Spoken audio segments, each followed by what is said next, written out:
Hello and welcome to the Daily Grind here on Latte Firm, Saturday the 19th of July. It's pouring outside here in London and it's pouring signings at Arsenal. So today we're going to look at the effect, the impact, the influence that Victor Gyökeres and Noni Maddison might have at Arsenal and what impact it might have on Mikel Arteta in terms of evolution of tactical setup. I am delighted to be joined by, for a Latte Firm debut, it's Rice, Pythagoras in boots, Pythag in boots. How are you, my man? Welcome to the firm. I'm good. Thank you for having me on board. It's a pleasure to have you on board. It's been a long time coming. We've been exchanging emails. I love what you do on YouTube. But just before we dive into the content today, my man, could you just tell the watching world what you do, how you got involved in football, and tell us about your channel? Sure. So I started off as a coach at West Bromwich Albion for about 7 years. Truth be told, you don't make enough money as an academy coach. So then I went into law. So I've been a practicing lawyer for the past 7 years. Obviously, my passion for football was never dulled. Started off the YouTube channel, and then from there, I started picking up, contacts with players. Started doing performance analysis for players. Then they were talking about the fact that I'm a lawyer. Can you help me out with contracts? So then I've been helping review player contracts, terminations, and I'm qualified football agent now. So yeah, that's where we're at in terms of the football. Obviously, just appeared on a BBC show, Last Pundit Standing. So I'm sort of breaking into hopefully the mainstream as well in terms of presenting and punditry over the next year.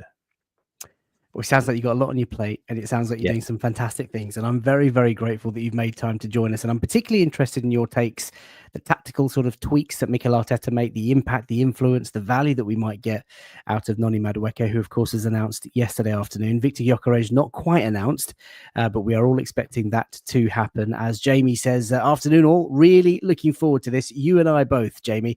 If you're tuning in for the first time, please do, of course, subscribe to the channel. Get involved in the chat, like the video. It's a massive help to us. We are so close to 25,000 subs. That would be a monumental achievement for Latte Firm. Right, let's bring up the slide deck. I guess a useful place to start, Pythag, would be looking back at last season and how we were sort of set up. And let's bring up the first one, which was just our attack. Yeah. Talk us through your observations of Arsenal's attack last season and how, I guess, limp it was really in the end. I think obviously we spoke about it before we even jumped on, but if you look at the goal numbers for all those key players, I mean, collectively you are scoring goals as a team, but there's a real lack of a standout goal scorer here. And if you're looking for a team that's going to be knocking on the door of Champions League, winning the Champions League, winning the title, you're going to need players that are regularly scoring at least 20 goals plus a season. Hopefully you'd have 3 in your attack. You haven't got a single one in your attack that's got more than 20 goals a season. That's a big problem, I think. And then if you look at the stat above, which has everything in green apart from shot accuracy, which is 34.64%. I think I can't even see from here. That's 18th in the league or 16th. Mm-hmm. Sorry, I can't see. But that is not good enough for a team that's trying to compete for the title. So what it tells me is that you're creating chances, but you've not got a cold finisher in the team that's going to put that away. It is 18th in the league, and sorry for the eye test, everybody watching. If you do watch it back on demand, or if you watch it on a tablet, or even one of your massive TVs in your living rooms, ladies and gents, you might enjoy that better. As you're getting a lot of love in the chat, by the way. Mo K says, "No way, FK getting pie in next level." There we are. Great to have you on. Let's focus on the goals situation. Last season, you're right. We don't have anyone who exceeded 20 goals in the league. We didn't have anyone who exceeded 10 goals in the league.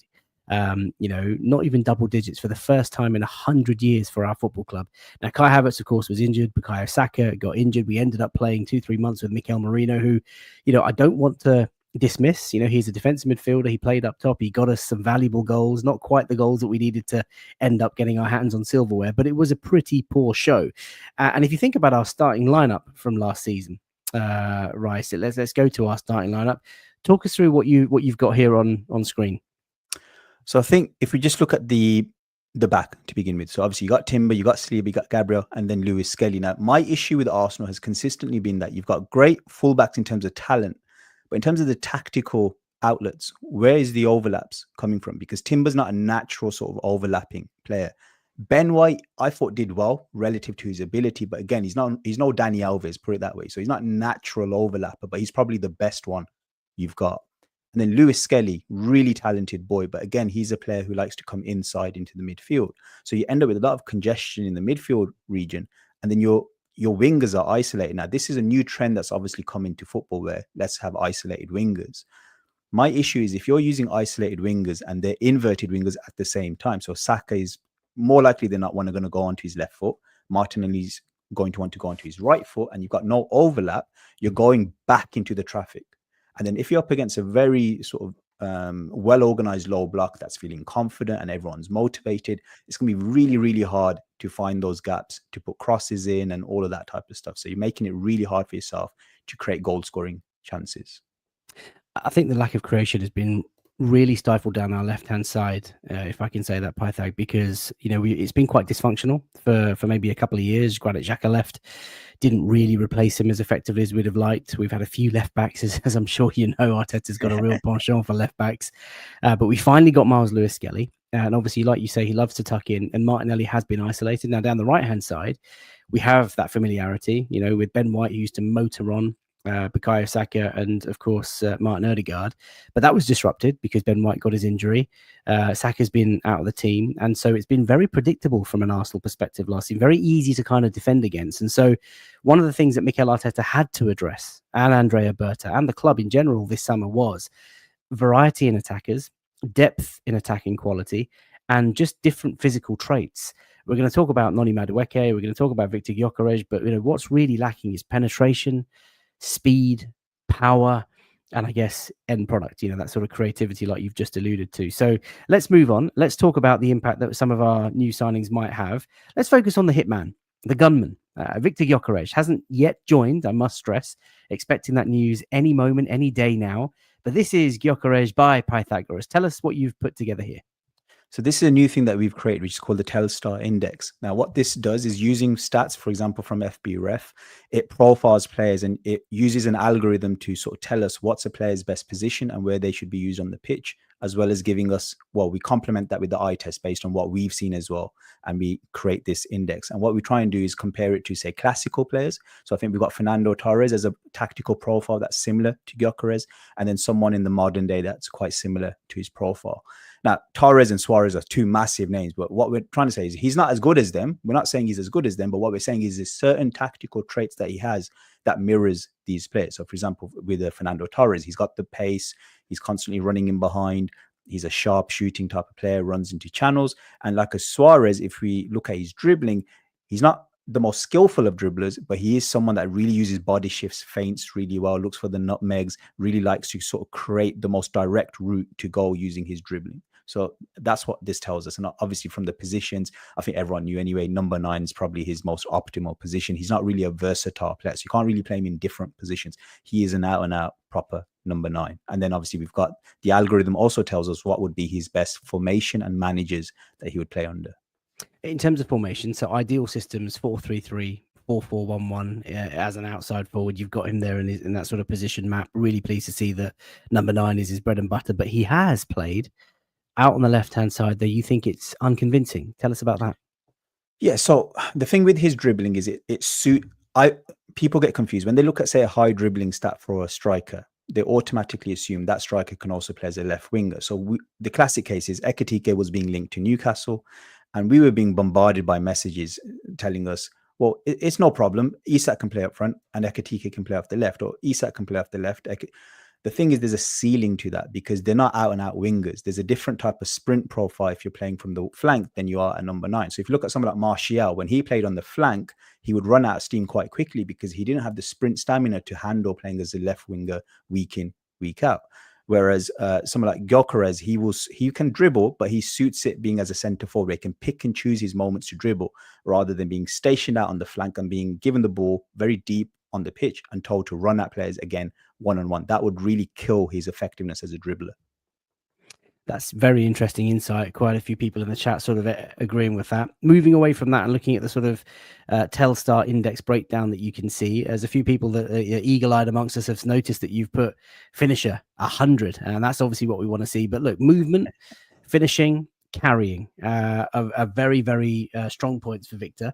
Weaknesses, and lots of people have sort of talked about this because he didn't, of course, score with his head once last season in the Primera Division. He's not quite the aerial beast that people want. Tell us about his aerial, I guess, deficiencies. Yeah, so in the box, when I saw Gyökeres' heading ability, I'm talking the season before this season, I was seeing that when he finishes chances with his head, it's usually easy chances where he's got space around him, when he's having to actually compete with someone in a duel, a bit like what we expect Marino to do. You know, Marino's so good at, even if he's got 3 men holding him down, he will find a way to get his head on the ball. But Gyökeres is not that type of player for me. So that's a slight issue I've got with Gyökeres as an option, because obviously if we want him to be that perfect centre forward who's great against low blocks, he's not great with his head in terms of having to compete with duels. That said, he's not a bad header of the ball from defensive situations. So clearing the ball out, he's really useful so he'll make you even stronger from set pieces. Not that you needed any additional help, but he's going to be good at that. If you do get him chances where crosses come in and he's in space, he will put the ball away. So I guess he's not going to be perfect in the air, put it that way. Well, 2K Dave says we have enough aerial threat, and it's quite I surprising. I think so. Yeah. But it is quite surprising because he's 6 foot plus, and Mikel Arteta seems to be going for 6 foot plus players. But what I've noticed in some of the compilations and some of the clips that you can see online is that he's really good at attracting a defender and then just sort of physically holding them down, allowing other players to get involved in the aerial madness in the box. Yeah, but again, that's a little bit of a mixed bag, because in terms of his link-up play, if he's up against, say, a fullback, so if he pulls himself out wide and he pins himself against the fullback, he's really, really effective at really holding them off and then playing that ball through. If he's up against centre-backs, his hold-up play isn't as strong as you'd expect of a 6-footer. And that's slightly concerning, because obviously he's come from a league, which is the Portuguese league, which is slightly physically weaker than the Prem. So it might be a rude awakening. But what I would say is, and this is a benefit for Gyökeres coming into an Arsenal, say a Højlund coming into a United, is that because you have such a structured way of moving the ball into the final third, you might not necessarily need him to get into those duels. And he's going to receive better coaching as well. So Højlund, bless him, when he's having to do back to goal play with United struggling to build the ball up, he's in the wars and he can't handle the wars. Whereas you're hoping Gyökeres doesn't necessarily need to be in the wars to thrive at Arsenal. You're absolutely right. And listen, we've talked about his sort of physical presence, the fact that he's played in England before, the Championship in particular, a couple of really grueling seasons with Coventry where he did pretty well. I'm looking forward to this signing. Can I just ask a question here? Addy, thank you for your generous donation to the channel. I really appreciate it. He says, how many Premier League goals are you expecting from Gyökeres? I mean, look, give me a number here, Pythag, but I will put that to the poll to the viewers, and there are hundreds of people watching, so I'll do that shortly. But what sort of return do you think we might get from him? I think as an Arsenal fan, you'd want, across all competitions, you want 30 goals a season. I think that's what you need and you crave. I think based on the fact that he's going to face a massive step up in terms of the league, but at the same time, he's getting a massive step up in terms of the teammates around him. You should, I feel, be expecting at least 20 goals a season across all competitions. I'd be disappointed if it's anything less than that. So I want 30 plus, but I'm saying minimum you'd want 20, expect 20. We will have to see what Kai Havertz has to say about that. By the way, Hand of Arsenal is in the house, just showing his love for Latte Firm. I know you guys, if you're not following Hand of Arsenal, get onto it. He has the perfect connections and links, and he has all the great news in time as well. Hand of Arsenal, really appreciate all the love. Good news says really good analysis by Pythag. JG Gunner, also showing his love for the show. Let's talk about a tweak that Mikel Arteta might have to make, and a lot's been made of this as well. In fact, actually, we'll do that on the next slide. We'll talk about the in transition heat map. You wanted to talk about this. What do we see here, Pythag? It's madness. I mean, look at it. This guy covers ground. Like, he is such a hard-working centre forward. And it's funny, my fellow colleague, Omid, who's an Arsenal fan, he's one of the admins of Pythagoras in Boots. And one of the reasons why he was so adamant he wanted Gyökeres over Isak, and this was before you even linked to Gyökeres, was that he was worried that with the work rate that Arteta expects of his forwards, he was worried someone like Isak would break down physically because of his injury record, where someone like Gyökeres is made out of iron. And I think even if Gyökeres, doesn't deliver on the goal front, he will work his socks off to try and link up play, to run channels. He will give 110% in that Arsenal shirt, and you can see that through that heat map. That's why I wanted to just, show that. And it's very evenly spread, I got to say, just like his shot map. Yeah, as you can runs see both channels. Like, this is Absolutely. a guy that will run down the left. He will put crosses in. He will run down the right, put crosses in. If I had to pick, so from the left side, he will be better in terms of fashioning shots off on goal, but from the right side, he's really good at putting crosses into the box. So he's dangerous from both sides. He is, and he's going to be a nuisance. He's just not going to stop running. There's something else coming up, which we'll talk about in terms of runs in behind.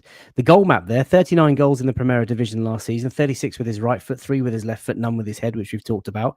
Yeah. He did get a number of penalties, though, which has caused much debate amongst the fan base. But again, a very symmetrical spread of goals, Pythag. Goals from inside the box, left, right, very 6-yard box. Yeah, very ambiguous. Like he's someone he does not care which way he's going to shift. He will bang a shot off. So he's a proper like 2-footed player. Proper gunman. That is the most exciting thing about this guy. Right, let's now get on to his movement. This is something that we've all seen via Scouted on the socials. It's basically profiling all forwards in European football, and it compares, or it plots them with their peak sprints and their runs behind per match. And if you look at Victor Gyökeres, that very light green circle, top right corner, you can see that he is absolutely elite at this. And I think it kind of confirms what you were saying to me before coming on air. He is going to be a nuisance. He is going to keep going, keep running the channels, keep running behind. I mean, this is really encouraging for Arsenal, right, Pythag? 100%. And I think it unlocks 2 players in particular, Odegaard and Nwaneri. I think these 2 players, with their ability to get their head up and play a pass through, I think they're really going to benefit from having someone like Gyökeres in the team, because even if, I mean, Arsenal are not a team that tend to find themselves on the counter-attack as much, but I wouldn't be surprised if Arteta, for example, starts implementing things where you give away the ball on purpose just so that teams come on to you and then you can break them open in transition. Because Odegaard, for example, if now he plays a ball through into space, let's just say a Havertz does run onto it. Havertz is the type of player who does have the athleticism to eat up yards in the, if he's gotten behind.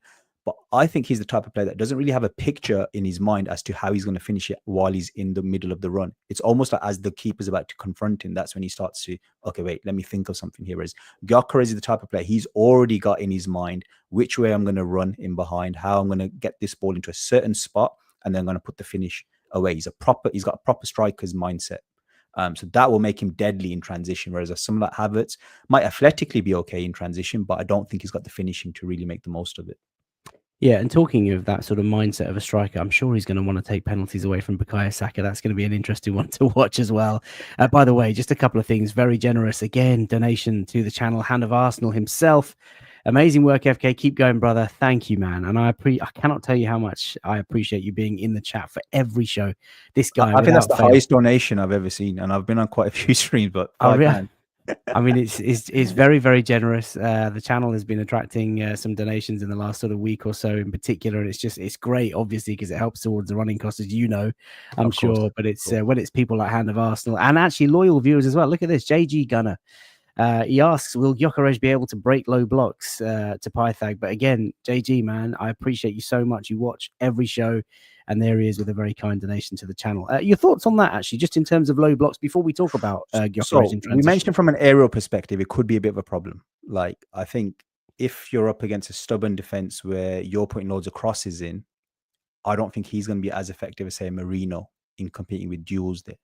On the flip side, if he sniffs a chance in and around the box, so if you've got, say, an Odegaard playing intricate passes into the box, which, to be fair, Arsenal are always capable of playing these very intricate reverse passes, inside passes into the box, and you do fashion shots on goal. The problem is you've not really had anyone that's clinical with those shots. So Gyökeres will be clinical with those shots. The other aspect is, let's just say you've played it into his feet and he's inside the box. It's still quite tight, but he is able to really manufacture these little body shifts to create that little less than a yard of space just to get the shot off. And because he's very 2-footed, he will then shoot off either angle. So that makes him unpredictable. So I'd say overall, definitely makes you better against low blocks. I just wouldn't put too much pressure on him in terms of, is he going to start getting headed goals as well? That for me is the slight drawback. Yeah, lots of people talking about Gyökeres' mentality, his movement. Joe here just talking about Hand of Arsenal. Hope he's getting well as well. Yeah, we wish Hand of Arsenal very well, of course. Just going through a bit of recovery at the moment. Let's talk about a tweak that Arteta might have to make, the team might have to make, because you're very attracted to Gyökeres in transition. And obviously we play quite high up the pitch. We like to dominate, like to control, like to play outside our opposition box. And so lots of people have been talking about, well, Gyökeres is not going to have that space to run in behind that we saw so many times last season at Sporting, the Champions League. He did it against City time and time again, did it against us. You know, we were 5-1 up and he was still racing through, trying, using his brute force to try and sort of score. And he's not going to get that space in the Premier League. So is this something that Mikel will have to change to get the best out of him? I think Mikel has to do what Klopp used to do, where almost they used to instruct Trent to play the ball long on purpose, just so that the opposition would have the ball. But they used to do that so that they could press them high up the pitch. If I'm Arsenal, I would sometimes periodically just give away the ball on purpose, just to force the other team to come on to you, trick them, deceive them, bait them into starting to dominate the game. And then once they've gone high up the pitch, they've left loads of space in behind. Then you can quickly win that ball back, play into an Odegaard. He hits a through ball in behind, and Gyökeres runs on too. I'm not saying abuse that and do that all the time, but I'm just saying you need to build that into the game, because let's be real, like the reason why he's so effective for Sporting Lisbon is because they're predominantly a sort of a counter-attacking team. And he's not going to really get that at Arsenal, but you can try and build that into your way of playing, just so that you can find these little moments for him to be effective. But you know what, Pythag, you're so spot on, because we talked about it at the start of the show when we looked back at the team for last season. We play so high up and there's just no variety. We'd always go down the right-hand side. We'd struggle down the left, tried to penetrate through central areas quite high up, and it was difficult because teams would have 3-4 in those central zones, being really stubborn. I think you're right. And this is why the signing of Zubimendi is particularly interesting as well, because, we've had people on this channel, Clive Palmer of the Arsenal Vision podcast, who describes Zubimendi as having all the clubs in both feet. He can pass short, pass long, diagonal, sideways, chip, low ball, through ball, whatever ball you want. He's got every club. And, it's not just going to come down to Erdogan. I know this is just for illustrative purposes, but, when you've got someone like Zubimendi playing the ball quick, either out to left or to right, or just over the top or in behind for Gyökeres to run through. I mean, Arsenal fans, those watching in the chat, we should be licking our lips. Like, our mouths should be watering at this prospect, because not only have you got someone who can finish, but you've got someone who's going to run all day, be an absolute nuisance, running behind. And, the best way to describe it, and I've talked about this with some friends sort of off the channel, there are times when strikers go through on goal and you think, yep, he's going to score. Thierry Henry, we had that all the time, right? We're talking exceptional level of finisher.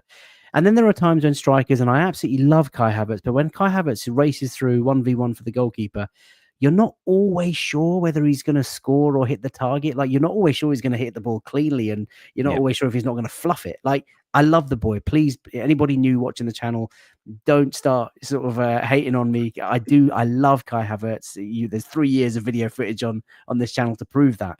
But I do feel that with Victor, we finally have someone where if he beats the offside trap, if he runs in behind off the shoulder off that defender, and he's got an acre of land in front of him and he closes down on goal, I feel really confident that he's more often than not going to take his chances. And that's something Arteta has to tweak. He has to do exactly what you've just said. Instruct the team to make those deliberate ploys, to try and sit back and suck the team in, to lure them into a trap so that we can play that ball in behind. Two other players that I think really could benefit. Raya, who in my opinion, out of his hand, is probably the best keeper in the world at finding a long pass. And we've seen how Edison to Haaland, that type of combos really work for Man City at times. And I think Raya is that type of person who could absolutely find Gyökeres time and time again. I think Mars Lewis Skelly, his passing, threading through the line, it's unbelievable for his age. And I think we've barely scraped the surface. So I think he's someone that could really just drop a shoulder in the low, like when Arsenal are in a low block. And if he can see Gyökeres on the run, I think he's got the vision to play that ball through. So that's two players I think that could also find Gyökeres. Just before we move on to the next slide, all I would say is that I think football has progressed from being the plan A was dominate possession, dominate territory, the sort of phase one of Pep Guardiola's domination of football. I think we're beginning to see that there's different ways to skin a cat. Otherwise, you become very predictable. And I think the quicker Arsenal can get ahead of the curve on that front and really start opening up the toolkit and trying different ways of breaking open teams and thinking ahead of the game, I think that will make them be able to compete with Liverpool more effectively. One last question before we move on to Madueke. Paul James says, and I'll get the results of the poll shortly. He says, my concern about Victor Gyökeres is that he seems really touch heavy. I think this is something he can improve with coaching, but I guess there's a point here that I'd like to make, in that he's not going to have as much time on the ball, Pythag, in the Premier League. Defenders, midfielders, they are, digging away at your heels at every opportunity. He might not have all the time in the space in the penalty area. He's got to be reactive. He's got to be quick. He's probably got to be more efficient on the ball. Would you agree with that? Is that coachable? I think that's coachable, but I think also the benefit of going to an Arsenal is that because you're just going to generally dominate possession, I think that will force him to be more efficient anyway. And there's also less pressure on his touch. I mean, we spoke about Højlund at United. There's so much pressure on his touch because he's, let's just say he's the furthest player forward and United are back. If that ball gets played to him with a lack of quality, as in it's a bit of a hit and hope, if he doesn't bring it down, then that's it. That United attack is just broken down. Whereas with Arsenal, generally, you're not a team that really struggles to build the ball out from the back. So I think the pressure on his touch isn't as much as it is for Højlund. Having said that, I think Gyökeres does have a better touch than Højlund, and I think he's more efficient in general, but I don't think he's a top tier hold up player. So for me, someone like Isak and players like that, I think they've got better hold up play than Gyökeres. But I'm hoping it's not a huge issue based on the team that he's moving to. And as Raval says, when chasing games, Arteta can also go 4-4-2 with Havertz and Gyökeres up front. I mean, there were so many times, Pythag, last season where we looked at the bench and we saw a couple of goalkeepers, 3 or 4 left backs, a couple of academy players, and, maybe a Raheem Sterling. So to have this sort of depth is something we've been craving. I must say, Grumpy Doctor, what have you done to our viewers, Pythag? I'm getting excited looking at these graphics. Mikkel, what have you done to me? These are all courtesy of Pythagoras in Boots. Do check out his channel. It's phenomenal. And of course, all the stuff that he talked about earlier on. Let's move on, because Victor Gyökeres has obviously got us licking our lips, and he is due to move to Arsenal very soon. Let's talk about Noni Madueke. And let me allow to sort of set the scene before people go into the eye test here. Noni Madueke is not a player that I've ever sort of rated massively. And when I say that, I want to be honest. I've never sort of looked at him and thought, wow, he's so good. And I wish we had him at Arsenal. And when we come into the summer window, he wasn't a player that I would have had up on my list. I've even done on unpopular transfer opinions, and someone like Garnacho would have been someone that I would have taken a punt on. But we've got him now. We spent £53 million on him, £48 million plus sort of add-ons, 5-year contract, 23 years of age, plays predominantly on the right-hand side, a very gifted left-footed player. We've talked about, ball carries and the need for someone to kind of, carry the ball, dribble the ball and shoot on sight. And his numbers, which you're going to talk us through, are really important. But before we go into the numbers, how did this signing grab you? How did this sort of attract or make you think as an outsider looking into Arsenal? So I've been crying out for a backup to Saka even last season, because I could almost see physically with Saka that he was on the verge of almost breakdown. That's the way it looked like from an outsider. Just looking at his body language and the way he was moving, I could sense there's almost like an increased lack of mobility in Saka. So I'm just glad that you've got a new winger that can cover for Saka on that front. So that's a positive. Now, in terms of the fee, I think you've slightly overpaid, but in this market, I think everyone's overpaying, so it's not a huge issue. The bigger issue, which we'll probably talk about, is him on the left, because if he's coming as a starter to upgrade on a Martinelli, one of the issues with Madueke is that when he started out on the left for Chelsea, he's not been as effective, just hasn't looked as good. So if he's coming in as a starter for your left wing position, are you really upgrading that left flank is my slight concern. But as a pure backup to a Saka, as well as what we're going to talk about at the end, which we should excite people, which is the nuclear option mode, for that, I think Madueke is a good signing. Yeah, just hold that thought there, ladies and gents, boys and girls. When you see that last slide, you'll be very, very happy. But no, you're right. I think first and foremost, we needed backup to Saka because we saw it a long time come. We've seen it on this channel. In fact, I've made even, sort of light-hearted jokes in the past about if we keep playing Saka into the ground, his legs are going to fall off. And then lo and behold, before Christmas, loses a hamstring and there we are. So it's very important. But I cannot believe, Pythag, that we've spent £50 million on just a backup. Mikel Arteta is going to do something with this boy. I'm absolutely sure of it. It could be left. It could be, I don't know. It could be obviously be an option off the bench. It might even give Arteta different ideas for what he does on the right-hand side. Who knows?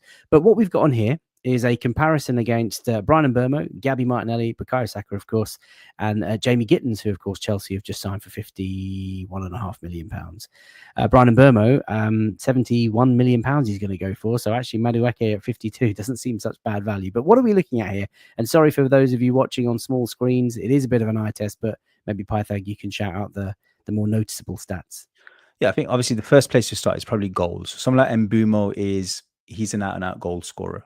So out of those players listed there, he's your most natural guy who, if he's running in on goal, he's going to find the most accurate, the right selection of shot and be the most potent type of player. I think Madueke is more in tune with, say, Saka. So he's someone who's going to have a high XG. He's also going to be, I think he's got a better XG than Saka in terms of chance creation, like getting in front of goal. So he's not someone that's shy in getting into goal scoring areas, and he's willing to take a lot of shots as well. The issue with Madueke is obviously that decision making. So if you're looking for a real upgrade on, say, a Martinelli on that front, it's not really a huge upgrade. So he's going to be another sort of, like, let's just say 10 goal a season, 15 goal a season max at his best type of winger. So he's not really.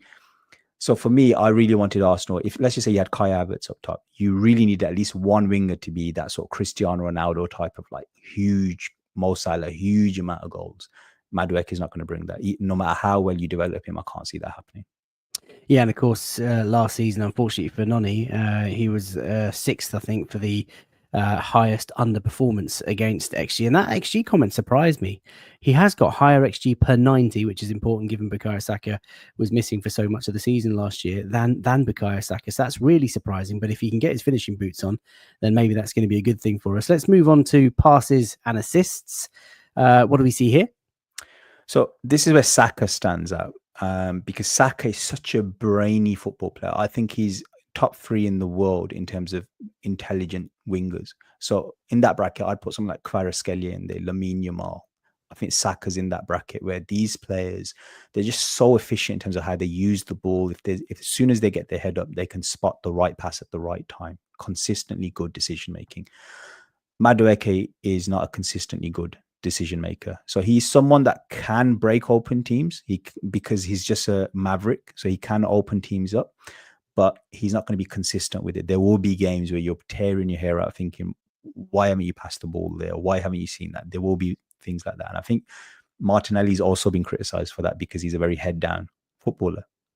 So again, I think I'd say overall, he's probably got a bit of higher IQ than Martinelli. I think his link-up play looks a bit sexier as well. So I think in that sense, you're getting a bit of an upgrade, but don't expect like a Kvaratskhelia sort of high IQ winger is what I'd say. No, I don't. And obviously, Arsenal fans are sort of managing their expectations. We don't want to get too carried away, but there have been people who have said that, his end product is a little bit unpredictable, a little bit chaotic. That can be, worked on with experience, with composure, with calmness, with working in a functional team. Like you say, Arsenal have got a really good structure, good setup, good coach, playing with better players in a team that's maybe higher up in the league. You might get the best out of him. So it's really interesting. A couple of comments in the chat, by the way, just before we move on. D-Day Spring says, Madueke has the raw materials, just like Martinelli, but he seems to have matured more in terms of dribbling and getting shots away. With more coaching, he will be a hugely important player for us. Mo says, Arteta loves him. If you check the interview, he's persuaded me too. And I'm going to take this as a compliment. Nahimia Blackburn says, my 2 favorite footy uncles linking up. I'll take that. I'll take that, as long as he hasn't said granddad. Exactly. Oh, yeah, exactly. And Dan Fry, FK, must have a time machine. How do you put such high quality content every day on top of your day job? Elite work ethic. Dan, I appreciate you so much, man. Do you know what? It's really fun making these shows, and the guests are the stars. And I appreciate all of you for tuning in. By the way, there are 500 of you watching live on YouTube right now. Please do like the video. Subscribe to the channel if you're new. If you're interested in these as audio things, and you can get them on Apple and Spotify. Leave me a good review, please. That would be much appreciated. And if you don't like the ads, head over to Patreon. Do support the channel. And there's, of course, match day tickets and Arsenal giveaways throughout the season. So check it out. Patreon.com/LatteFirm. Let's move on to his off the ball work, Pythag. Tell us what we see here. So off the ball work, it's actually quite underrated. So in terms of defensive duels per 90, he's probably apart from Gittins, he's a very high performing player. So he's people associate him with being a lazy player, I think, just because of his attitude and the perception that people get. But that is just perception. It's not the real thing. He's someone who is very hardworking player, uses athleticism well. In terms of, his aerial duels, one look at that 44% won aerial duels. So he's a tough cookie. This is not a kid that just is a lazy type of player that doesn't get into physical duels. He will put his head where it hurts. So yeah, overall, I think this is, potentially even I wouldn't say upgrade, but it's going to be, could be an upgrade, but it's a solid defensive player. So I don't think you got a downgrade there. He's quite tall. He's another 6-footer. Yes. But he uses his physicality well. That's the thing. So he's not just a tall player for the sake of it. He's actually quite a menace with it. And he's only going to improve, I think, under an Arteta.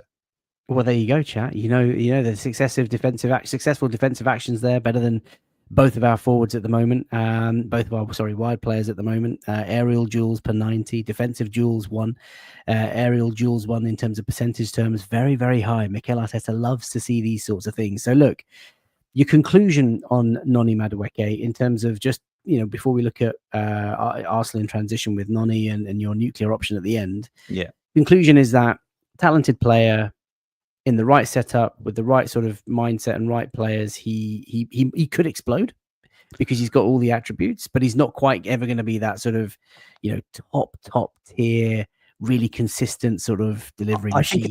I think overall, in conclusion, I think it's a really smart signing, because how are you going to find players that would be willing to be, say, a backup to a Saka, as well as could play on the left to a degree, and tactically will fit in? And he's based in London, so he's a London boy. There's so many things that are ticks here. There's not many things that are crosses. So for me, yeah, the number 50 million looks quite high, but in terms of just the smartness of this signing, if it's complemented with other signings, it could be a really interesting signing. It could be a defining signing for the title campaign, because he might not necessarily be your superstar. It's just a very clever signing in terms of squad depth and the tactical options it provides for you. Because like I said, the nuclear option thing is really key here, because once we show people that slide, then that signing has an added dimension in terms of, wow, like this could really change Arsenal Football Club. Keep hyping it. By the way, Joe says that Gyökeres chart was pretty good presentation, almost like you might be his agent. Well, this is it. This is what I'm talking about. Mo K says Pythag has just convinced me to get Madueke 20 on the new home shirt. FFS. It's of course not post watershed, so I can't explain that. However, let me go back to the live stream on YouTube and tell you the results of the poll. So I put to the chat, how many goals do you expect Gyökeres to score across all competitions next season? Options were 9 to 14, 15 to 20, 21 to 26, and 27 plus. 38% of our viewers believe that he should be getting 15 to 20 across all competitions, and equally another 38% of viewers think 21 to 26, but no one has said 27 plus, and very few people think between 9 and 14.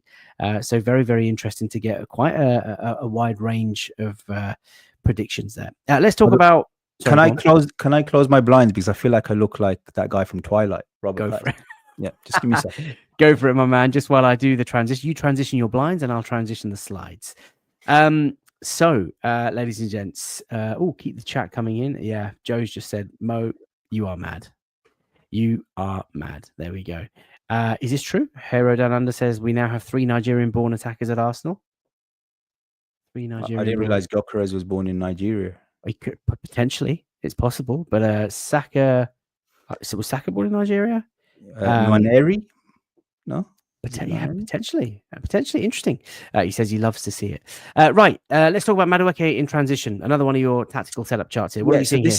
So again, we've spoken about Gyökeres in transition. Now, this is an interesting one because Madueke is a left-footed player. Now, let's just say this ball is played through and this is a Martinelli running onto it. Mm-hmm. We constantly see Martinelli get in behind, but we don't see him be consistent in terms of his finishing of those chances once he's got in behind. So even though he's one of the most vertical wingers in the Premier League, what he tends to do is, let's just say he's received that ball where Madueke is about to run into. Now, if you look at that black arrow, what Martinelli tends to do, let's just say a centre-back has managed to catch him up. Well, he's catched him up because Martinelli wants to drive onto his right foot. So then instead of taking the most direct route to goal, he's almost sort of slowing it down just so that he can get onto his right foot. Whereas a Madueke, with his left foot, you can just imagine a bit like a Gareth Bale, he will just drive on that left foot in the straightest route to goal. And then once he gets himself into the box, it's going to be on his left foot anyway. So if a keeper does come out to confront him, he's got all the sort of, range in the world in terms of where he can put that ball. Whereas Martinelli would have to get back onto his right foot. Or if he did take it on his left foot, obviously it's going to be a less efficient shot than it would from a Madueke. So I think it does make Arsenal more lethal in transition in terms of efficiency if a ball was played through. See, I find this really interesting, and I find it quite exciting actually, because this, I talked about maybe about a week ago with a friend of mine, Rohan, off the Canon podcast. You might be aware of that on YouTube. And I put it to Rohan. I said, Ro, Arteta was absolutely obsessed with Rafinha, and he is a left-footed, right-sided player at Leeds. He was extraordinary. He's gone to Barcelona. I know they've got Lamine Yamal, but he's gone to Barcelona and played on the left-hand side. And I honestly think it goes back to my point just a few minutes ago to you, Pythag, to say there is no way that we're spending £50 million on a player who's just going to sit on the bench and play when Saka doesn't play. This guy is, I think he's going to get a run of games on that left-hand side exactly for that reason. It'll be certain in-game states, be certain levels of opposition, certain maybe even competitions where we want something a bit different than Martinelli. We want to move the ball, direct, like be a bit more direct towards goal. And I love that description that you said. Actually, when you were talking about how Martinelli receives the ball and likes to go on his right, like I was just picturing it. I've seen it so many times. Yeah, I really like the idea of this: a left-footed player on that left side who just wants to dart towards the goal. I think what you said with Rafinha there is so spot on, because that's exactly what we're talking about here. Because what Barcelona do that's so smart is that they will build up play down the right. They'll suck teams out onto that side with the Yamal. So all the teams are so focused on Yamal. And then what they do is they wait for that right moment to play it out to Rafinha at the right time. So what he does is he receives off the back foot on his left foot. And when he receives it off his left foot, he's pushing it into space so then he can whack it first time with his left foot. Whereas if that's a right-footed player, they're going to have to get that body back round to play it onto the right foot, which creates that delay. So you missed that moment of putting the finish away. Now, people are going to laugh at this, but when I used to play FIFA, what I used to do on Ultimate Team, I'd play with a 2-striker setup, and I'd always make the left-sided striker, I'd make him left-footed, just because I was planning all the time, waiting for that little moment that I can just thread that ball through. So if I was playing with, say, Liverpool, I would always have, say, Salah as my left-sided forward, just so that I could wait for that little through ball so he can run onto his left. And I think it's FIFA 18, you would double tap and he would just finish the bottom corner. And that finish this brings back so many memories. I just used to abuse it. But this is the sort of thing that I see with Rafinha at Barca, and I think Arsenal could definitely use that with Madueke. The older FIFAs, I know exactly what you're talking about, man. Wow, that's made me smile. But listen, again, this goes back to the idea that Arteta or the team are going to have to lure opposition out to make that space in behind, and we're going to have to look for those trigger points, and we're going to have those early releases. And when you've got the golf clubs in Ødegaard, in Zubimendi, even Declan Rice, maybe, you're going to start seeing some of the boys at the back. Gabriel Magalhaes, when we signed him, he had the highest long ball completion in Ligue 1. So, he's got that in his locker as well. So really excited to see what that's going to happen.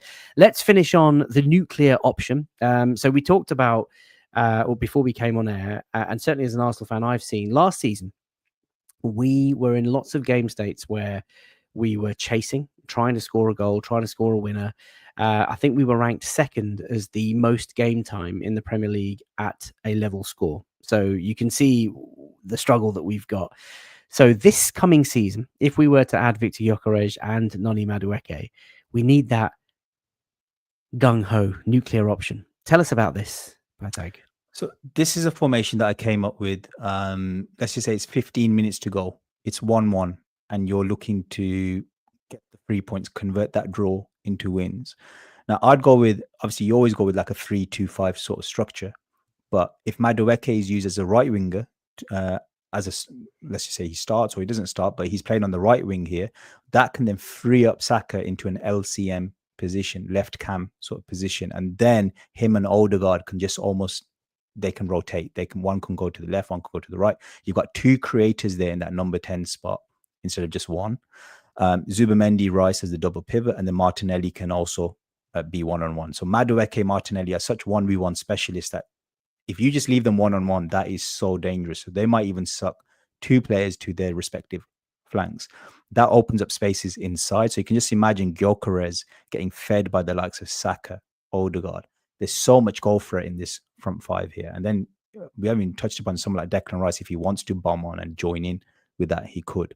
So for me, if you use this type of formation in the last 15 minutes of games against any type of low block, I think this could be a game changer. And not to forget, you've still got the likes of Trossard, Havertz. When things get a little bit hairy, Gabriel Jesus, if he comes back, Ranieri, like if things get, all of a sudden we're stacked. This is exactly the point. We have to, if we want to go strong on all fronts next season, Arsenal Football Club, you need to have that depth beyond your starters. You need to have quality off the bench that can come in, change a game, change the tempo, change the game state, whatever it is that you're doing against whatever opposition.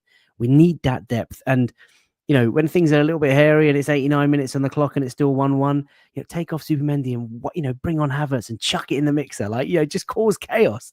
I can't The other wait thing for is it, it man. suits your other squad options. If you look at the back three, Ben White could play that right centre back position. Calafiori can play left centre back. Mascherano coming in can play any of the three positions. So it really suits your defensive options. Even Tomiyasu could, what, is he still there? I don't know, but he could easily play in one of those positions as well. You've got Norgard, who could play in that Zubimendi position. Skelly could play in that Rice position. So it really, really suits your team, I think, as a game breaking option. I just want to cry, man. I'm so excited about the season coming up, Pythag. Honestly, you've got me really giddy, man. By the way, there's a couple of shouts for FIFA. Uncle Chow says FIFA 15, you know. Well, listen, I was FIFA 97, FIFA 99 days, but Star Screamer, FIFA 96 on the PC. Quality FIFA. I love FIFA 96. What, mate? What a generation that was. There is a question. Let me just move away from that. I mean, that's pretty much all the slides. That's been really good fun. Very, very insightful. There's another very kind donation from Addy, who says, Pi, what weak links do you see in the current Arsenal squad? Let's end on there that. was one type of player I really want to add to Arsenal that you've just not added over all these years is an overlapping fullback. So for me, let's just say someone like Jeremy Frimpong that's come to Liverpool. If you had that type of player, just even if you're not starting him every game, but if you just had him off the bench, I think that would really change your game in low block situations, just to give the wingers a bit of freedom to know that someone's handling the flank and then I can cut in and you've got someone on the overlap to put crosses in. That's one tactical element that's missing from your squad. Now, one player that I used to think of, I've lost my track now. Reece Nelson, I think it was. I think it was Reece Nelson, but it was a winger that you had that I thought, why not just convert him into that overlapping fullback type of player? But like I said, I think that's one player that you need to add. There we go. But other than that, you've got pretty much everything else pretty much sorted, I'd say. Well, Eze, but we'll see. We'll wait and see. Yeah. Listen, Pythag, that's been so much fun, man. I really appreciate you making the time to join. It would be great to have you again at some point throughout the season, maybe next season. Maybe we can talk about some sort of collab. But it's been really good fun. If anybody wants to follow Pythag, he's available at Pythag in Boots. Check out his YouTube channel. I will link it in the description as soon as this video is complete. May I thank the hundreds of you that are watching live right now on YouTube, more than 500 right now, which is great for a Saturday afternoon. If you've enjoyed this content, let me know in the chat. Send me some DMs on socials. If you've missed it, you can watch it on demand or head over to Apple or Spotify, get it as an audio, or if you don't like the ads, head over to patreon.com and you can get it ad-free. Thank you. I really appreciate that. We'll be back tomorrow. I don't know with whom just yet, but Sam Dean is coming on Monday. Got Ben Jacobs coming towards the middle end of next week as the transfer speculation heats up, and the daily grind will be coming thick and fast. And if we make a signing tomorrow, maybe there'll be an impromptu late night lounge as well. We'll leave it there. Look after yourselves. Take care, and bye for now.